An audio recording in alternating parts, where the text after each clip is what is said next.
बिस्मिल्लाहिर्रहमानिर्रहीम, अस्सलाम वालेकुम नाज़रीन, मैं वास्मा शराजी। प्रोग्राम है फैसला आपका। प्रोग्राम के आगाज़ में ही एक बहुत ही अहम खबर जो अब से थोड़ी देर पहले एक ट्वीट की सूरत में जनरल आसिफ बाजवा साहब ने अपनी क्लैरिफिकेशन दी है, वजाहत दी है उस स्टोरी के बारे में जो कि अहमद नूरानी साहब ने कुछ दिन पहले फाइल की थी वेबसाइट के ऊपर। और उस स्टोरी के अंदर जो है वो इल्ज़ामात लगाए गए थे या जो बयान की गई थी स्टोरी वो ये थी कि उनके बहुत सारे जो बैरून मुल्क उनके असासाजात हैं वो उनकी तफसीलात उन्होंने शेयर की और ये बताया कि इनके सोर्सेज में इजाफा या उनके जो ज़राए थे उनमें इजाफा तब तक होता रहा जब तक कि वो जब उनके पास ओहदे आते रहे। जनरल मुशर्रफ के साथ उन्होंने आगाज़ किया 2002 में, तब से लेके 2020 तक के जो असासे हैं उसके बारे में उन्होंने तफसीलात बताई। और पापा जॉन्स जो कि एक ब्रांच है उसके अंदर जो एसेट्स बताए गए जनरल आसिम बाजवा साहब के, जो कि इस वक्त सीपैक के चेयरमैन भी हैं और वज़ीर आज़म के इत्तलात के मामले खुसूसी भी हैं, उनके बारे में काफ़ी तफसीलात जो है इस स्टोरी में शेयर की गई थी। ये मेन पॉइंट रखा गया था कि उन्होंने अपने असासे जो जाहिर किए गए थे और उनकी तरफ से उसमें उन्होंने अपनी अहलिया के हवाले से जो असासे थे वो जाहिर नहीं किए। और जबकि जो स्पेशल असिस्टेंट्स हैं असिस्टेंट के तौर पे उनको ये असासे जारी करने थे और उन्होंने ये छुपाए हैं। बहरहाल इसकी और भी बहुत सारी तफसीलात हैं। अब से थोड़ी देर पहले ये तफसीलात चूंकि आई हैं लिहाजा कोशिश कर रहे हैं कि अब तक तमाम की तमाम पहुंचे। जनरल बाजवा ने तरदीद की है इन तमाम इल्जामात की और काफ़ी तफसीली तकरीबन 4 सफ़ात पे मुश्तमिल उन्होंने एक प्रेस रिलीज जो है उसको ट्वीट किया है और उसमें उन्होंने बहुत डिटेल बताई है जितनी हम पढ़ सकें उसके मुताबिक। उन्होंने अपने ख़ानदान, अपनी अहलिया और अपने ऊपर जो इल्जामात लगे हैं उनकी तरदीद की है और ये कहा है कि 22 जून 2020 को जब उन्होंने हुकूमती ओहदा संभाला था उससे पहले 1 जून को उनकी अहलिया इस कारोबार से अलग हो गई थी। उन्होंने ये भी बताया है कि उनके भाइयों का जो कारोबार है वो एक अलग कारोबार है और जो पापा जॉन्स की जो पिज़्ज़ा बनाने वाले जो ये फ्रेंचाइज है उसके अंदर सिर्फ वही नहीं बल्कि 50 के करीब और भी लोग शामिल हैं जो कि इस कारोबार को चलाते हैं। और उन्होंने ये भी कहा कि तकरीबन 54,458 रुपए से उन्होंने ये इन्वेस्टमेंट की थी। इसके अलावा भी उन्होंने बहुत डिटेल में SCCP और उन्होंने कहा जितनी इन्वेस्टमेंट उन्होंने की है वो तमाम की तफसीलात जो हैं वो SCCP के पास मौजूद हैं और ये खुफिया नहीं है। बहरहाल अब क्या जो शोर पिछले कुछ अरसे से सोशल मीडिया पे था, मेन स्ट्रीम मीडिया पे नहीं था, क्या वो अब खत्म हो जाएगा? क्या ये वजाहत काफ़ी होगी या इसको चैलेंज किया जा सकता है? ये एक बहुत अहम होगा देखना इसके ऊपर मजीद क्या तफसीलात आएंगी, क्योंकि इससे पहले इससे मिलते जुलते कई केसेस उनके पास एक सियासी ओहदा है सियासतदानों के हवाले से सामने आते रहे हैं। इसके ऊपर भी हम बात करेंगे। आज एक और बड़ी डेवलपमेंट हुई है। 20 सितंबर को ऑल पार्टीज कॉन्फ्रेंस तलब कर ली गई है। कल शहबाज शरीफ और जनाब आसिफ जरदारी साहब की मुलाकात हुई थी। उस मुलाकात के अंदर कुछ नुकात के ऊपर मामला तय पाए थे। एक नुकता उसमें यह भी था कि हुकूमत को घर भिजवाना है कैसे, इन हाउस चेंज या एहतजाजी तहरीक। आज रहबर कमेटी के अंदर इसके ऊपर तफसीली बात हुई है जिसके बाद 20 सितंबर को इसके ऊपर अब बाकायदा कॉन्फ्रेंस भी की जाएगी। इसके ऊपर भी बात करेंगे। और तीसरा, वजीर आजम कहते हैं कि पाकिस्तान के अंदर मीडिया बहुत आजाद है। हमारे साथ मौजूद है जनाब शहजाद इकबाल साहब जो कि मारूफ एंकर पर्सन है, सीनियर सहाफ़ी हैं और अपना बहुत बेहतरीन प्रोग्राम नया पाकिस्तान पेश करते हैं जियो टेलीविजन पे। बहुत बहुत शुक्रिया शहजाद। हमारे साथ है जनाब मुर्तज़ा सोलंकी साहब, अगेन पाकिस्तान के सीनियर तरीन सहाफ़ियों में से हैं, एक बड़ा नाम है। बहुत बहुत शुक्रिया मुर्तज़ा साहब हमें ज्वाइन करने का। जनरल गुलाम मुस्तफ़ा साहब हमें ज्वाइन कर रहे हैं, दिफाई तज्ज़िया निगार हैं और हमारे प्रोग्राम में बहुत शरीक होते हैं। बहुत बहुत शुक्रिया सर आपकी तशरीफ़ आवरी का। लास्ट बट नॉट लीस्ट जनाब सलीम बुखारी साहब एडिटर रहे हैं, एडिटर हैं, इस वक्त भी बहुत सीनियर सहाफ़ी हैं और तज्जिया निगार हैं, हमें लाहौर से ज्वाइन करें। सर आपका बहुत बहुत शुक्रिया। मैं कोशिश कर रही हूँ कि तमाम मालूमात को बहुत मुख्तसर से पैराए में आपके सामने रखा जाए, लेकिन सबसे पहले मुर्तज़ा सोलंकी साहब आपके पास आना चाहती हूँ। ये जो तफसीलात आई हैं अहमद नूरानी साहब की स्टोरी के बाद, इसके आप क्या समझते हैं कि ये एक अच्छा ऐसा इक़दाम है जो कि जनरल बाजवा ने किया? उनके ऊपर प्रेशर होगा डेफिनेटली, जिसके बाद उन्होंने ये सारी तफसीलात अब पब्लिक की हैं, क्या कहेंगे आप? मैं जी मुख्तसरन बात करूंगा। पहले तो जो अच्छी चीजें आई हैं, क्योंकि ये चंद मिनट पहले ही रिलीज आई है, जो सबसे अच्छी जो चीज है वो ये है कि चले 4-5 दिन के बाद ही सही, लेकिन एक तफसीली जवाब आया है और ये जो जवाब है इसके अंदर कोई इल्ज़ाम तराशी नहीं है, बहुत जो हकायक उनकी नजर में है वो बयान किए गए हैं। कोई मुल्की इदारों का नाम लेकर के जी उनका दिफा या उन पे कोई इल्जाम या रिपोर्टर की हुबुल वतनी पे शक करना वगैरह, ये इस तरह की जो मनफी चीजें सोशल मीडिया में चल रही थी, उस तरह का कोई सहारा नहीं लिया गया। फैक्ट्स के जवाब में कुछ उनके नजर में जो फैक्ट्स हैं वो बयान किए गए हैं। ये एक पहली मुस्बत बात है। जहां तक इसका ताल्लुक है कि ये जो उनका जवाब है इससे तशफ़ी होगी नहीं होगी, तो बात यह है कि दो अदालतें हैं, एक राय अम्मा की अदालत है और एक कानून की अदालत या कानूनी इदारों की अदालत है। जो जवाब उन्होंने दिए हैं उससे कई सवालात भी जरूर उठेंगे। मिसाल के तौर पर कि सिर्फ 20 दिन पहले जो उनकी एहलिया हैं उन्होंने अपने असासे डिसइन्वेस्ट किया गया है, क्या इसके अंदर कोई सोच कारफरमा थी, क्या था? आखिरकार ऐसा क्यों है कि जो उनके खानदान के अफराद हैं या बच्चे हैं, वो जो कंपनियां हैं, क्योंकि सिर्फ पापा जॉन्स की बात नहीं है, तो वो बहुत ज्यादा मुनाफे में नहीं है जी, कोई बहुत बड़ी कंपनियां नहीं है, उसकी क्या 99 कंपनियां हैं, 4 ममालिक में जी। इसी तो ये जो चीजें हैं, तो क्योंकि कुछ इस तरह के इल्जामात या बातें भी आ रही हैं जो रिपोर्टर हैं उनकी तरफ से, जिससे कुछ नए सवालात भी उठते हैं। तो ये मामला जो है वो जो रायमा की अदालत है उसमें भी खत्म नहीं होगा, ये मामला कुछ और दिन चलेगा। और क्योंकि ये मामलात कानूनी नोयत के भी हैं, तो अगर अदालत में या जो रेलेवेंट जो इदारे हैं उनके पास जाते हैं तो फिर कुछ चीजें और भी सामने होंगी, जैसे सरीना ईसा के मामला चल रहे हैं। अच्छा, यही मैं सवाल, ये मैं सोलंकी साहब, आप यही सवाल मैं जनरल साहब आपके पास रखती हूँ। बहुत अच्छा हुआ, बड़ी तफसील से जवाब दिया है जनरल बाजवा ने, और हम एक्सपेक्ट भी करते थे। बाय द वे वो बहुत अच्छे प्रोफेशनल हैं और लोग उनकी तारीफ करते हैं। क्या आपको लगता है कि ये वजाहत काफ़ी है या उसी तरह का ट्रीटमेंट होगा जिस तरह से जस्टिस काजी फायज ईसा के साथ हुआ है, उनके एहलिया के साथ हुआ है, और या जो दीगर सियासतदान इस तरह के मामलात में हैं, असासों के हवाले से, आमदनी से ज़ायद असासे वगैरह वगैरह, इस तरह का ट्रीटमेंट भी हो सकता है? देखिए, आसिम का मसला थोड़ा ज्यादा टेढ़ा है, क्योंकि फौजी जर्नैल होने की हैसियत से वो हमारी सोसाइटी के एक सर्टेन सेक्शन को बहुत ज्यादा दुखते भी हैं, और जो उनका जो DGISPR किरदार रहा है वो भी सबके सामने है। तो वो एक उनके मुखालिफ ग्रुप कह लीजिए या जो एंटी एस्टेब्लिशमेंट लोग कह लीजिए, उनके लिए चूंकि ये पब्लिक फिगर बन गए हैं, ये टारगेट है इसका। और आसिम सलीम बाजवा तो खुद तो इसका टारगेट है ही है। इसके जरिए इदारे को भी निशाना बनाया जा रहा है कि इदारे ने क्यों इजाजत दी, क्यों ऐसे हुआ, और इस ऐसे शख्स को क्यों ऐसे इतने ज्यादा बढ़ने फूलने की इजाजत दी गई। तो मामलात जो सामने हमें नजर आ रहा है उससे कहीं ज्यादा है, इससे मेरी नजर में, हो सकता है मैं गलत हूं। और ये जो भी फौजी रिटायर्ड जर्नैल पब्लिक फिगर बनेगा उसको ये भुगतना पड़ेगा, ये, और चाहे आसिम सलीम बाजवा हो चाहे कोई और हो, जो कुछ दुरुस्त बात, चाहे वो सही इल्जामात मनगढ़ंत हो, चलते जाए सारा कुछ, तो ये होता रहेगा सारा कुछ। और ये जो भी सामने लेके आए हैं नूरानी साहब, देखो आज की बात तो है नहीं है, जब वो सर्विस में रिटायर हुए हैं उसके बाद से ये सारे मामला तो थे सबके पास, होने चाहिए थे, पता करना चाहिए था। पर जो भी हुआ है अभी ये खत्म नहीं होगा। इसलिए खत्म नहीं होगा कि जिन लोगों ने ये खड़ा किया वो उसको खत्म होने देंगे नहीं। और सोशल मीडिया में इनका जो ट्रायल जिस तरह बाकी हमारे सियासतदानों का चलता रहता है वो चलेगा, लेकिन इनके ऊपर लोगों की नजर कुछ ज्यादा होगी इसमें। तो ये तो आसिम सलीम बाजवा को बड़ा क्लियर होना चाहिए। ठीक है। अच्छा, तो ये बुखारी साहब आप क्या कहेंगे सर, स्टोरी के हिसाब से जो अहमद नूरानी साहब की स्टोरी है, क्योंकि इसी तरह पनामा पेपर्स भी आए थे जो मियां नवाज शरीफ के खिलाफ, फिर आपने देखा उनका ट्रायल भी हुआ और बहुत तफसीलात सामने आ चुकी हैं।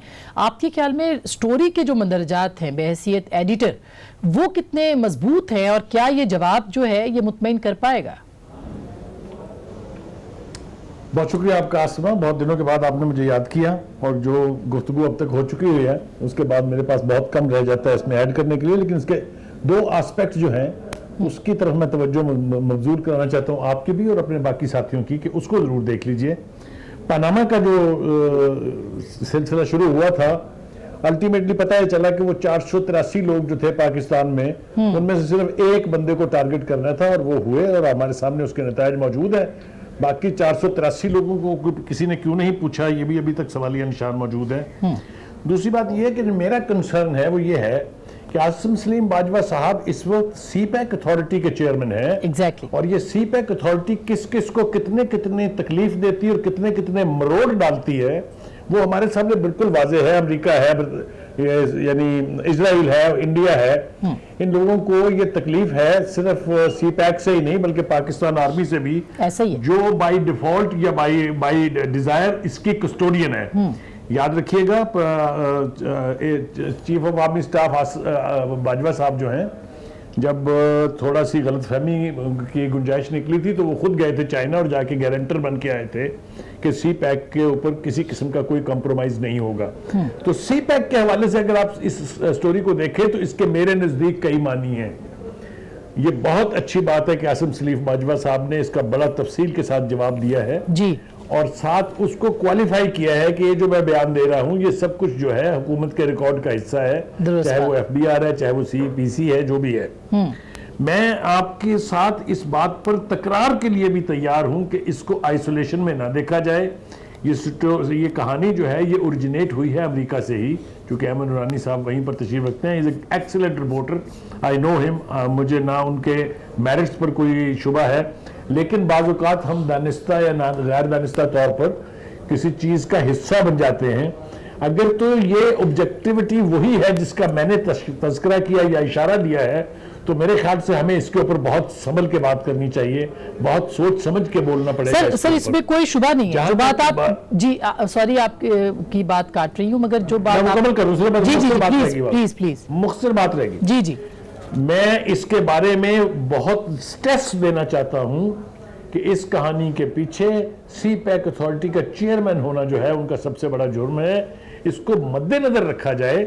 मैं ये बिल्कुल नहीं कह रहा कि इसकी तहकीकात ना हो, मैं ये बिल्कुल नहीं कह रहा कि उनकी बात पुरुष ना हो, मैं सिर्फ ये कह रहा हूं कि उन्होंने जो एक्सप्लेनेशन दिया है उसको सीरियसली देखा जाए, और इसके पीछे अवामल क्या है, इसके पीछे अनासर क्या है, वो ढूंढने जरूरी है। तरफ से अगर हमने उसको अलग करके नहीं देखा जा सकता। बिल्कुल बुखारी साहब, बिल्कुल आपने फरमाया। शहजाद, जो बुखारी साहब कह रहे हैं वो कह रहे हैं कि इस वक्त सीपैक जो है वो खटकता है अमेरिका की आंख में भी, और जाहिर है कि इंटरनेशनल जो पावर्स हैं उनकी आंख में भी।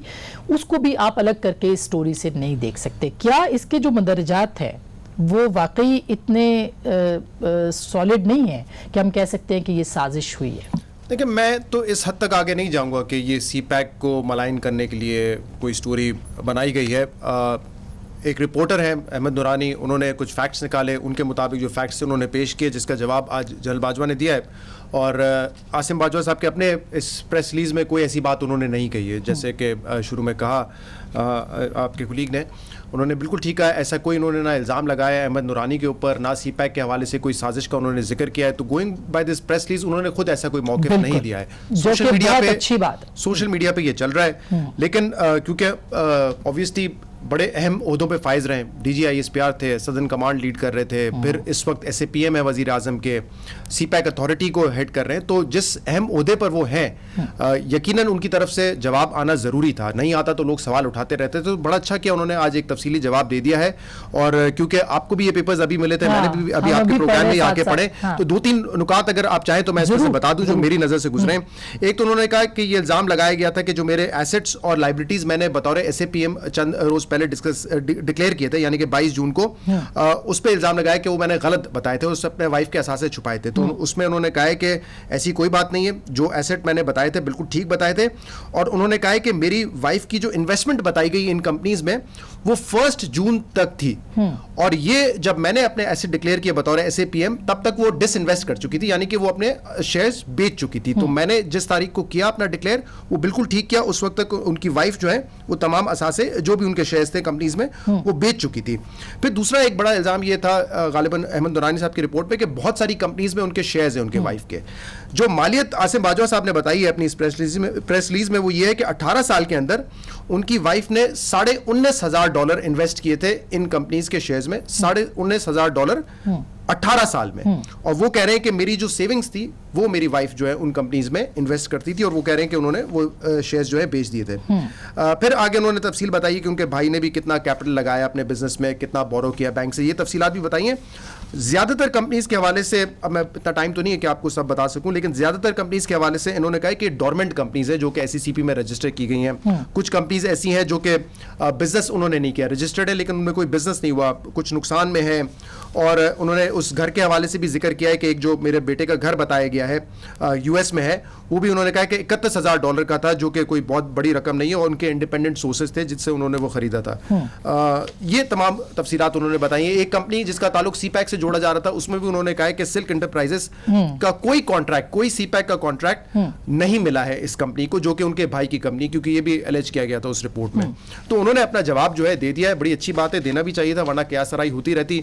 अब ऑब्वियसली अहमद दुरानी साहब का क्या जवाब आता है इस पर वो देखना पड़ेगा, क्योंकि ये कह रहे हैं कि ये फैक्ट्स हैं जो मैंने बता दिए और बहुत सारी चीजों को नजरअंदाज किया रिपोर्ट में। बिल्कुल। अच्छा, ये जनरल साहब ये भी बताएगा कि जो इल्जामात हैं, जैसे पापा जॉन्स के इलावे उनके भाई की डिलीवरी ड्राइवर के तौर पे उन्होंने आगाज किया, और इस तरह से 99 कंपनियां, 4 मुल्कों में 133 फाल फ्रेंचाइज रेस्टोरेंट्स की मौजूदगी, माली हैसियत तकरीबन 40 मिलियन 670 करोड़ पाकिस्तानी रुपए की खबर है। अच्छा, कथा कलामी की खबर है जिसकी वो कह रहे हैं कि एक और इंपॉर्टेंट पॉइंट जो इनके जवाब में है वो ये है कि 99 कंपनीज नहीं है, रिपोर्टर ने बहुत सारी कंपनीज को मल्टीपल टाइम्स शामिल किया है। टोटल US में एक्टिव कंपनी 27 हैं और UAE में 2 कंपनीज हैं, ये भी इसमें लिखा हुआ है। जो मेन स्टोरी का था ना, देखें ये तो एक मफरूजा है ना कि जब आसिम बाजवा साहब प्रमोट हो रहे थे, अहम ओहदों पे फाइज थे, उस वक्त उनके भाई भी तरक्की कर रहे थे। ये बड़ा आम सा कोइंसिडेंस है भाई, ऑलमोस्ट 3-4 साल का फर्क होता है, आप जिस एज में होते हैं एक साथ ग्रो कर रहे होते हैं, समझ आ तो ये तो कोई इल्जाम नहीं है। जो मेन इल्जाम था वो ये था कि उनकी वाइफ के शेयर्स है जो उन्होंने डिक्लेयर नहीं किए, उसकी भी उन्होंने तरदीद कर, उन्होंने कहा कि मेरी वाइफ ने खत्म कर दिया। $19,000 की टोटल इन्वेस्टमेंट है, आपने जो अमाउंट बताई उससे काफी ज्यादा है जो खबर में है। जी, जो खबर है उसमें बहुत ज्यादा है। जनरल साहब, मैं यही पूछना चाह रही हूं कि खबर में तो एक ह्यूज अमाउंट है, और क्लेम किया है अहमद नुरानी ने कि उसके पास एक एक चीज के दस्तावेजात मौजूद हैं। तो अगर दस्तावेजात मौजूद है तो आपके ख्याल में पाकिस्तान की अदालतों, SECP, इनको इस पे नोटिस लेना चाहिए, नैब को नोटिस लेना चाहिए? देखिए, 2 चीजें मैं भी इसमें बात करता चलूं। एक, हमारे मोहल्ले के बच्चे थे, वो यहाँ से छोड़ के चले गए और न्यूयॉर्क के पास की जगह वहां पे उन्होंने अपना काम किया, और वहां पे आज माशाल्लाह वो बड़े फलते फूलते इसी किस्म की उन्होंने ये पिज्जा वगैरह वगैरह का काम करना शुरू किया। जो मुझे उन्होंने बताया, नेचुरली मैं तो उनकी जानता हूँ, यहाँ पे उसके पास सोर्सेस कुछ नहीं थे, जो मॉर्टगेज और लोन लेके करते करते अब यहाँ तक पहुंचे। पर जो लोग एफर्ट करने वाले हैं वो ग्रो करते हैं, चाहे वो कहीं भी हो, पाकिस्तान में हो, वहां पे हो। मेन इशू देखना यह है कि क्या आसिम सलीम बाजवा साहब ने अपनी किसी जो सरकारी हैसियत में थे उसका फायदा उठाते हुए नाजायज कहीं घटी की है। अगर वो कहीं चीज है तो वो मैं समझता हूँ कि हमारी जो मौजूद अदालतें हैं, एक दफा देख के उस केस को नुरानी साहब को बुला लें। वेरी फेयर, आपने बड़ा जबरदस्त नुक्ता उठाया। मैं चाहूंगी मुर्तजा सोलंकी साहब आप कमेंट करें और मैं इस टॉपिक को वाइंड अप करूं। आप क्या समझते हैं, अदालतों में यह मामला जाना चाहिए?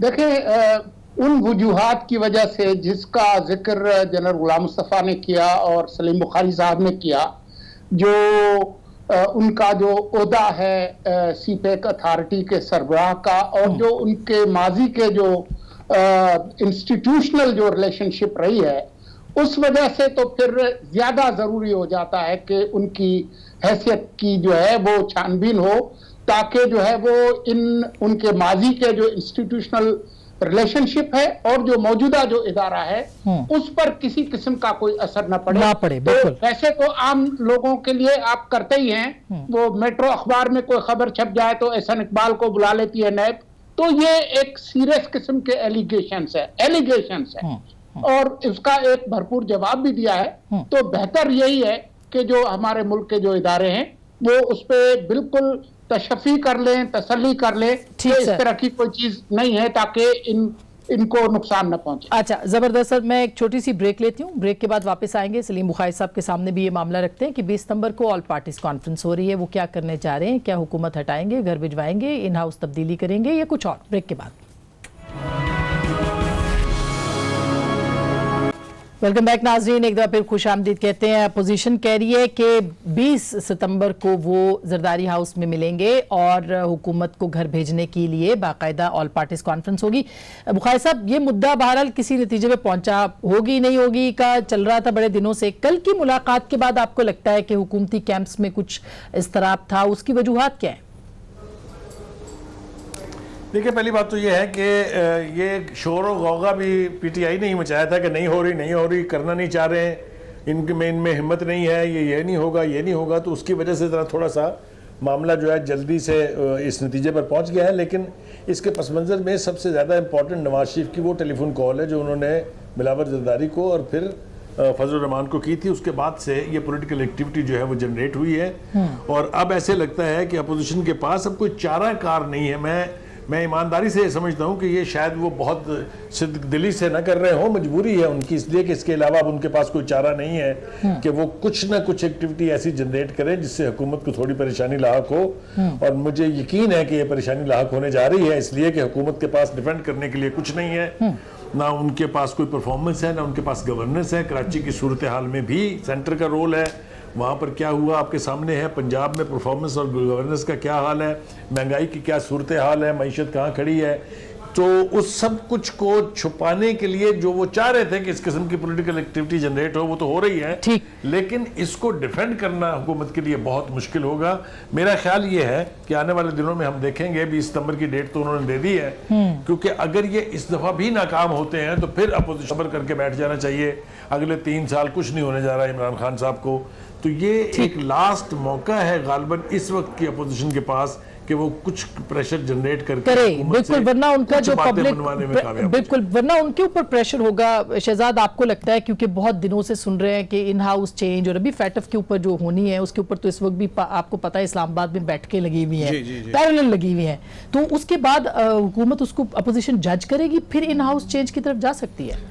मुझे लगता है आसमा कि ना इन हाउस चेंज होने वाला है, ना कोई इलेक्शन का माहौल है, और ऑपोजिशन अगर कुछ ज़्यादा से ज़्यादा करे तो कोई जलसे वलसे हो जाएंगी, कोई तकारीर हो जाएंगी। इसके अलावा ना कोई स्ट्रीट एजिटेशन होगी, ना हुकूमत को गिराने की कोशिश होगी। वैसे भी मेरा एक असूली मौक़िफ़ है, 5 साल है, 5 साल पूरे करें, कारकर्दगी नहीं होगी, जो आप ऑलरेडी ऑपोजिशन समझती है नहीं है, तो आवाम के सामने एक्सपोज हो जाएंगे। 5 साल बाद आवाम ने फैसला करना है, 5 साल इनको पूरा करने दें। नवाज शरीफ साहब कहते थे 19 वज़रा आज़म आए, किसी ने मुद्दत पूरी नहीं की, अब है तो ये मुद्दत पूरी करने दें। परफॉर्मेंस नहीं होगी, आवाम जो है वो जज होंगे और इमरान खान साहब वाहिद वज़ीर आज़म होंगे जो 5 साल पूरे करेंगे। करने चाहिए। और इस वक्त जो माहौल है, देखिए पाकिस्तान की सियासत में कुछ भी बदल सकता है, लेकिन इस वक्त जो माहौल है, ऑपोजिशन मुकम्मल तौर पे कॉम्प्रोमाइज है। कॉम्प्रोमाइज इस तरीके से कि नून लीग को जब नजर आता है कि हमें थोड़ा सा रिलैक्सेशन मिली है, हम पे हौला हाथ है, वो पीछे हट जाते हैं। पीपल्स पार्टी भी इसी इंतजार में होती है कि हम पे थोड़ा सा हौला हाथ हो जाए, वो भी पीछे हट जाते हैं। और यही शिकवा JUIF का है, धरने के वक्त भी था, जब फैटफ के जो बिल्स पास किए गए, पीपल्स पार्टी और नून लीग ने जब सपोर्ट किया इस पर,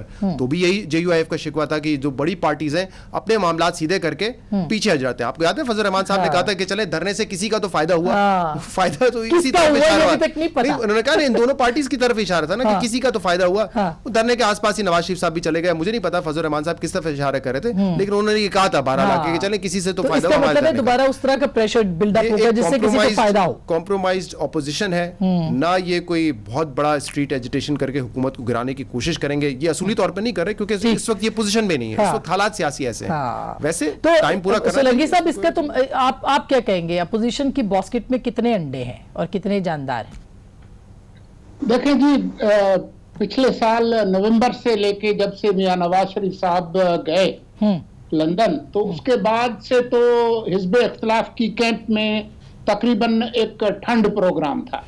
इसमें गर्मी आई है जुलाई के महीने से, जब जो अकाउंटेबिलिटी ऑन स्टेरॉइड्स जो है ना वो शुरू हो गई। सही बात है कि वो मरियम को भी बुला रहे हैं, तो नवाज शरीफ के भी किस्से खोल रहे हैं, तो जरदारी साहब के लिए भी जल्दी जल्दी से इनको कन्विक्ट करना है। आज भी आपने देखा कि नवाज शरीफ साहब को उसी मीर शकील रहमान वाले केस में वो जो नाकाबिल जमानत वो हुए 22 महीने बाद हमने देखा कि जी वो इस्लामाबाद हाई कोर्ट में भी वो चीज लग गई। तो उसकी वजह से जो हिज़्ब इख्तिलाफ जो तितर बितर थी और जो अपने कमरों में बंद थी, उसको उन्होंने खड़ा कर दिया है। तो उसका क्रेडिट जनाब इमरान खान साहब डिजर्व करते हैं, वो उनको मिलना चाहिए। और अब जो है वो ये थोड़ी सी हिलजुल हो रही है, लेकिन न अभी इनकलाब का जमाना है न इंतखाब का जमाना है। इन दोनों अदवार से दूर है, लेकिन सरगर्मी जरूर होगी और अपोजिशन शायद यूनाइट होगी, कुछ वो उसमें जान आएगी, वो पार्लियामेंट के अंदर और बाहर वो अपनी थोड़ी सी ताकत दिखाएंगे। लेकिन अपोजिशन डिवाइडेड है कि क्या इस हुकूमत को अभी गिराना है, अर्ली इलेक्शन कराने हैं, नो कॉन्फिडेंस करना है, एजिटेशन करनी है, इन मामलों पर अभी और इसको चलते चलते काफी टाइम लग जाएगा। इस मामले को जनरल साहब सोलंकी साहब कह रहे हैं अभी तो वार्म अप होना शुरू हुए, उसके बाद वो वार्म अप होंगे, फिर उसके बाद आगे बढ़ेंगे, तो इसमें 3 साल तो निकल जाएंगे, 3.5 साल, चौथा साल से तो वैसे ही इलेक्शनरिंग शुरू हो जाए।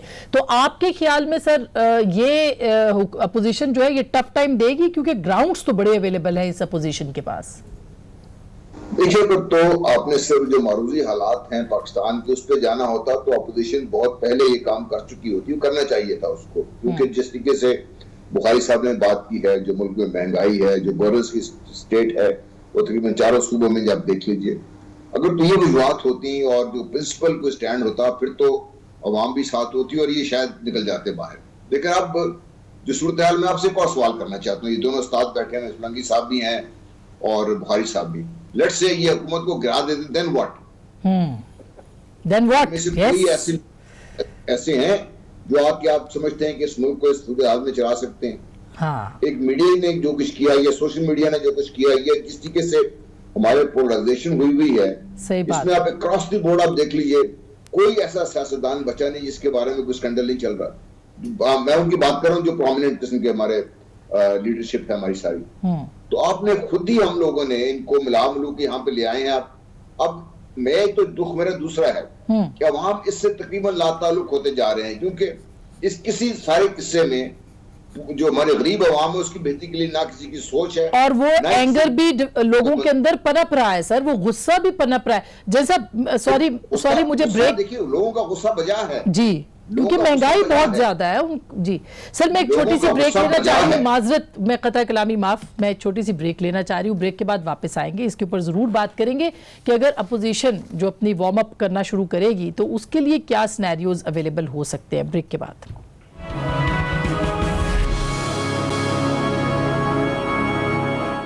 वेलकम बैक नाजरीन, एक दफ़ा फिर आपको खुश आमदीद कहते हैं। बुखारी साहब, ये अब ज़ाहिर आखिरी हिस्सा है प्रोग्राम का, आपको अगले 6 महीनों में अपोजिशन अपने आप को साबित करती दिखाई देती है?